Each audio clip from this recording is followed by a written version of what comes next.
At the age of 21 now, I've been making money for the past 3 years since I was 19, and I was able to get to my first ever six figures online by the age of 20. Okay, and that came down to, I want to put it down to six decisions that I made at 19 that absolutely changed my life. And in this video, it's going to be very unedited, it's going to be very raw, but I'm going to give you the six decisions that I made, the six shifts that I believe and that I'm confident that I know made me over six figures at the age of 21 and has built me into now the entrepreneur that is, sitting in front of you, that manages sales teams, that have helped hundreds of people start making money online, and that has helped people scale to, over five figures per month online.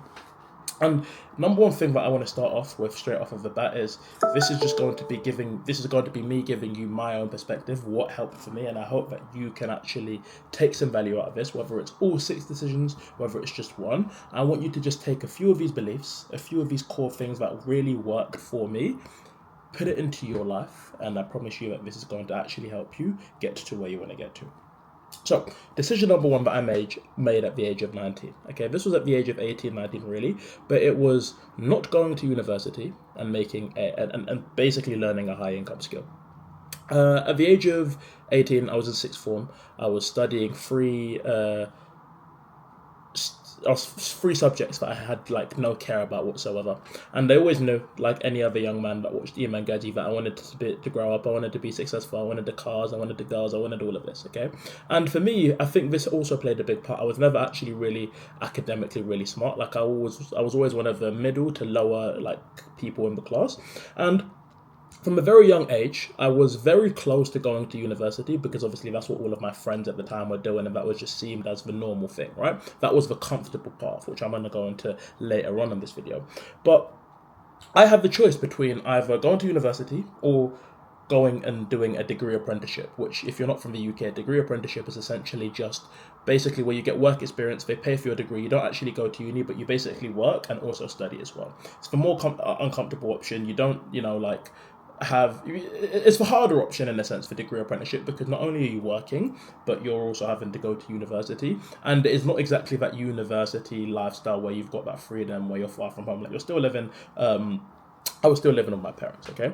And I chose that uncomfortable decision. And as I chose that uncomfortable decision, I also started what I do now, which is high ticket sales, okay? I started high ticket sales in about August 2023, so it's about my 3-year anniversary now, getting into high ticket sales. And that is the decision that I look back that catapulted my whole trajectory and that catapulted my whole life, because I know for a fact if I'd have went to university, I'd have coasted, I'd have been comfortable, I'd have been partying, I'd have been a degenerate, and I would have never actually taken the action that I know I needed to. And I would have been graduating just about now, but I'd have been 3 years behind, and all I would have had to show for it was drinking, having fun, and a degree that I actually didn't care about. So the decision that I made from a very young age was to not go to, not take the comfortable option, and to just, pick a skill, learn it, and get really good at that one thing is probably the most important thing. And that is why it's number one of the top of my list of the decision that I made at 18, 19 that changed my life, because that gave me the building blocks and that gave me the baseline skill that I needed. And that is what has turned me into the man that is speaking to you right now. So that's decision number one, learning a high income skill instead of taking that comfortable path, okay? Because learning a high income skill was not easy, it was not fun, it was not the go-to option. I actually had no one, I didn't know anyone that was doing it, but it's the decision that I'd made, and it was the hardest one, but also the best one ever. Second decision that I made at the age of 19 that made me over six figures by the age of 20 is getting a mentor, okay? To be honest, I don't speak about this very often on this, and I don't speak about this on my YouTube as much as I should do, but the majority of people that you see in life that have success all have a mentor. I have a mentor. My mentor has a mentor. Jeff Bezos and Elon Musk, some of the richest men in the world, guess what? They have mentors. In life, you always need to be learning and trying to emulate someone and almost getting the playbook from someone, right? Even if they're not people that are alive, okay? Something that I love to do now is I love to sit down and read about people like Julius Caesar, Alexander the Great, Napoleon Bonaparte, and I almost see them as my mentors, even though they're not, they're not teaching me, but learning about how they behaved in different situations, how they handled problems, what characteristic traits that they had. That is someone that I can emulate, and then that's someone who has done something great, done something extraordinary, who I'm taking their lessons, and now I am essentially replicating that. And I think in order to be successful, a prerequisite is having someone who you don't idolize but you admire, and you like traits of them. You take the good, not the bad. You don't take everything from them. You take the good, and you put that into yourself, you take that into your life, and that is, I think, the recipe for success. Okay, because you don't actually have to reinvent the wheel. At the age of 18, 19, I found my mentor, who's still my mentor now, Temi Lowry. I started high ticket sales and appointment setting, and from there he's been my mentor for the past 3 years. I've constantly developed, I've constantly learned from him. He's constantly coached me, made sure I'm on the right path, and I was on the right path. And that, honestly, is probably the second most valuable thing and the second most valuable decision that has got me to where I am now. Because if I didn't have a mentor, whenever there were situations where I didn't know what to do, whenever there were situations where I needed clarity and I needed to make a decision, I would have had no one to speak to. And I might have just not performed at my best. I might have taken the easy option. I might have not taken the right option. And that would have probably put me in a very, very different situation to where I'm at now. So the core lesson from that is, in order to be great, you need to learn from someone who else is great, okay? And I'm not saying that you need to. Like, I'm sure there are great people who have never ever had a mentor, but you probably heard the saying, if you want to go far, you go alone. Sorry, if you want to go fast, you go alone. If you want to go far, you go over team, okay? If you're going to learn how to drive, you don't just get in a car, you don't just start driving and, just figure it out by yourself. No, you get an instructor, you get someone who's done it before, and you learn from them. And it's the exact same principle in life. Number 3, I've got it written down in front of me. Number 3, choosing the path of most resistance, okay? In life, you're always going to have 2 paths. And the path that the majority of people take is the path that is the easiest, the path of most resistance, okay? I'm going to give you an example.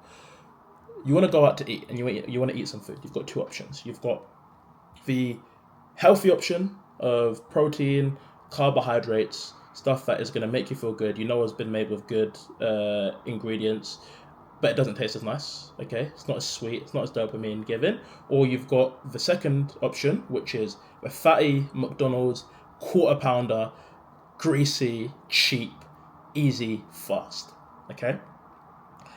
This is a path of most resistance. This is the path of least resistance. If you take this path of least resistance every single day or every single time you have to make a decision, what is life going to look like if you always take that burger, if you always take that greasy quarter pounder from McDonald's? Over the next 3, 5, 10 years, you are going to look like that burger. And your life, your decision is going to... Your life is going to be like a direct representation, and what your life looks like, what you look like, is going to be a representation of the decision that you made, which was always taking the easiest option, the most dopamine given option. Versus whether if you always take the hardest option, which is the not so flashy, not so sexy, the not so exciting, but the option that you know is right, because deep down we always know it's right. What is your life going to look like within 3, 5, 10 years when you've been eating healthy, you've been taking care of your body? You're probably going to look a lot better than this person.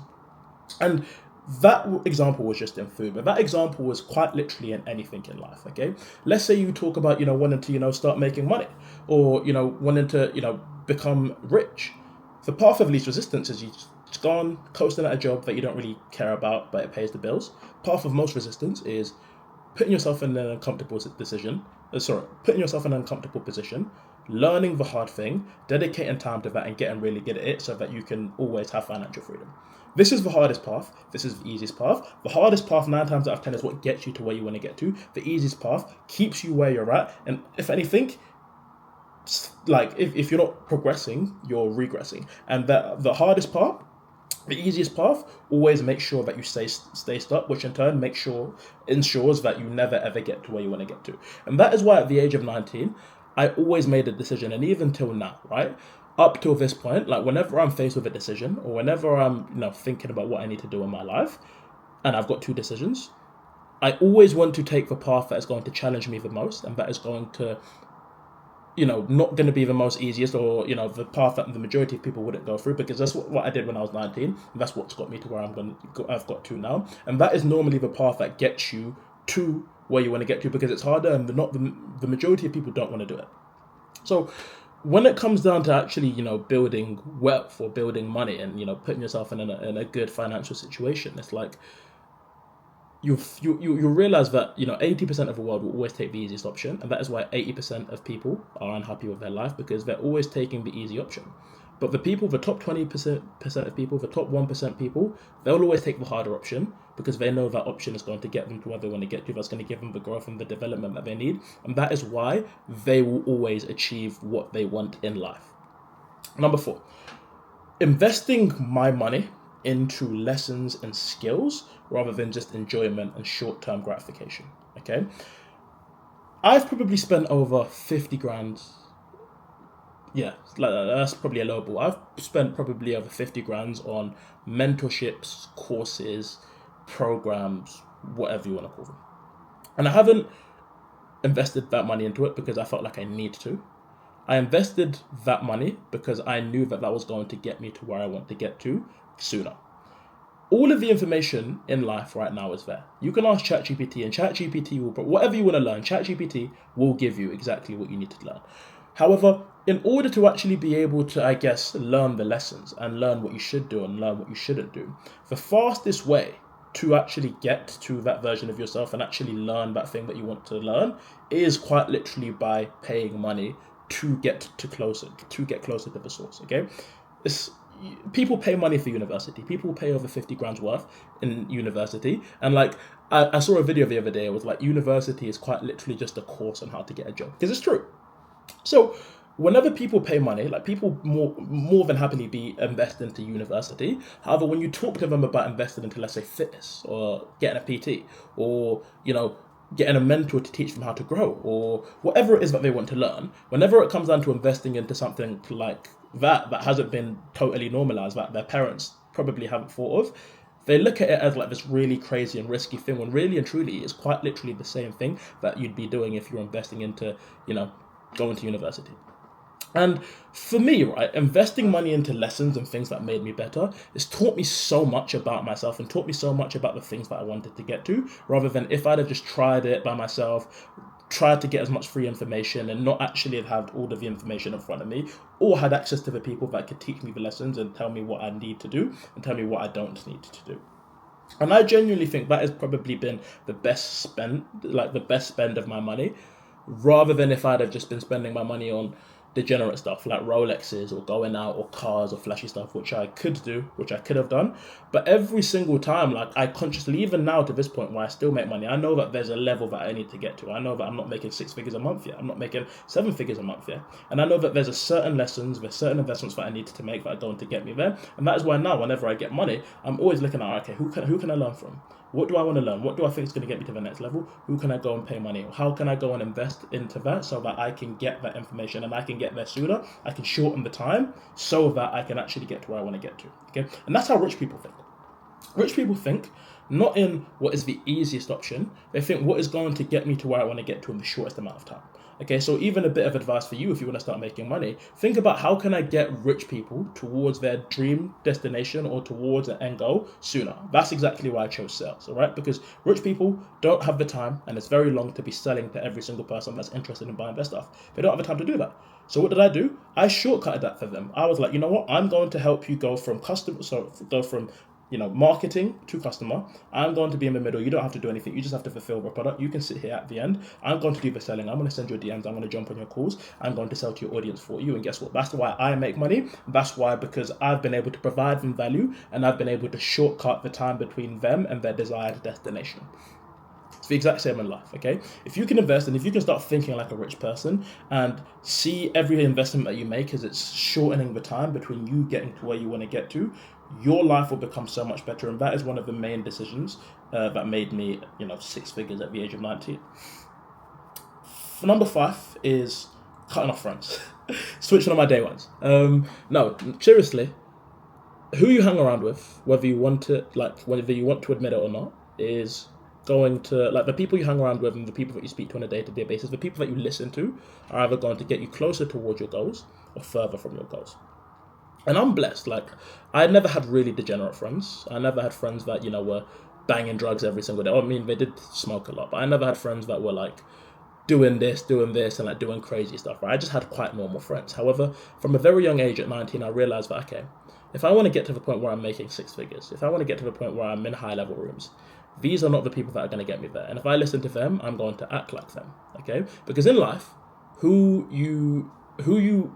it's not necessarily like who you compare yourself to is what you're going to rise to. Now I've got very high level friends who they're doing crazy stuff, they're buying crazy things, they're making crazy business moves, meaning that I want to compare myself to them and I want to impress them, meaning that I'm going to perform at a higher standard, I'm going to do more, I'm going to think bigger because I know that I can't just think small. However, if I'd have just stayed with those old friends, it would have been very easy to impress them, you know? Like, I wouldn't have had to do anything and then I would have been fine. I would have fit in.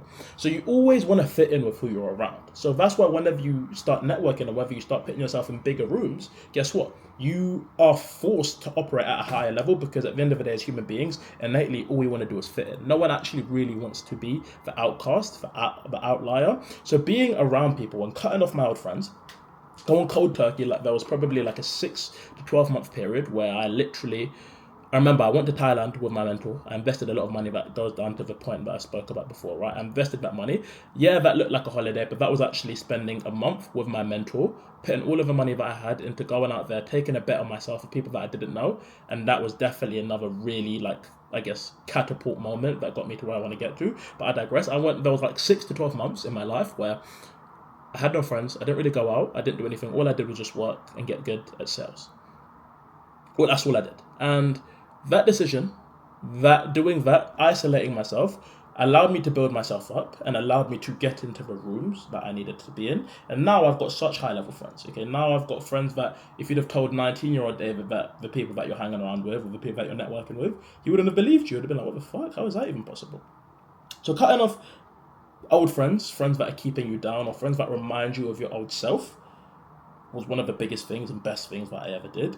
And that was probably lesson number 5. And finally, lesson number 6, the sixth final decision that I made, that made me over 6 figures at 20, was acting like the person that I wanted to become. In life, in order to become who you are, you have to become who you are. In order to become who you want to be, you have to act like who you want to be, okay? You want to follow the principle of be, do, have, okay? Act like you want to be. So act like who you want to be. Do what that person does and you will have it, okay? So if you want to be healthy, if you want to have a six-pack, you think, all right, cool. What does that person do? Okay, that person eats healthy, they have a strict diet, and they go to the gym. In order to actually get to that point where you've got a six-pack, you have to do what that person does, right? So guess what you're going to do? You're going to start doing like that person has, and over a span of time, you are going to have what that person has. It's the exact same with making money. You want to think about, all right, cool, what type of entrepreneur do I want to be? Okay, what decisions do they make? They do this, they do this. They're not scared to invest, or they spend a lot of time working, or they're constantly growing, they're constantly solving problems, okay? You think, you be, you do what that person does, and then you will have what that person has, and you'll become that person. So an exercise that every single one of you guys can do is like really, I get all of my one-to-one students to do this all the time, right? This is one of the biggest things that helped me, and I constantly do this. I constantly revisit it. I've literally got my sheet of paper down there. I write down within 10 years what exactly I want my life to look like. I'm talking about to the T. Where I live, what I look like. Do I have a family? Okay, what does my wife look like? What do my kids look like? What does my day-to-day look like? Where do I live? What car do I drive? How much money am I making? Write it down vividly. Really imagine it and write it down to the point where you can sit down and you can visualize it. And then whenever you're moving around in a day-to-day life, you want to start acting like that person. Whenever you're faced with a decision, you're like, all right, cool. How would that person make decisions? Oh, they do this. Why? Okay, perfect. Now I'm going to do that. And over time, your brain will start to see you as you are that person. And then everything that you want, everything that, that person has, you will start to have, because that's all it is, okay? In order to become that person, you have to become that person. A lot of people think when it comes down to changing their life, they just wake up one day and they become that person. No. It is built of micro habits. It's built of, acting like that person over time, building the evidence, building the confidence, showing up like that person every single day until eventually you are that person, okay? People call it fake it till you make it, which essentially it kind of is. You are faking it till you make it. Like, you do need to act like a 6-figure entrepreneur before you are a 6-figure entrepreneur, but that is the only way you get there. You don't become a 6-figure entrepreneur by acting like a 9-to-5 worker, do you? No. It's impossible. Like, you can't expect to build a 6-figure or 7-figure business if you are acting like a person who works at McDonald's every single day. It just doesn't make sense, does it? No. You need to embody that person. You need to start acting, thinking like that person, and eventually your reality will alternate. Your reality will catch up, and you will become that person. Those are the 6 lessons that I learned that made me over 6 figures at 19. Yeah, hopefully you guys enjoyed this style of video. I'm going to be recording way more like this, and leave a comment, like, subscribe if you like this, follow me on Instagram, and any ideas or any content ideas that you have that you want me to talk about, please let me know, and I look forward to seeing you guys in the next video.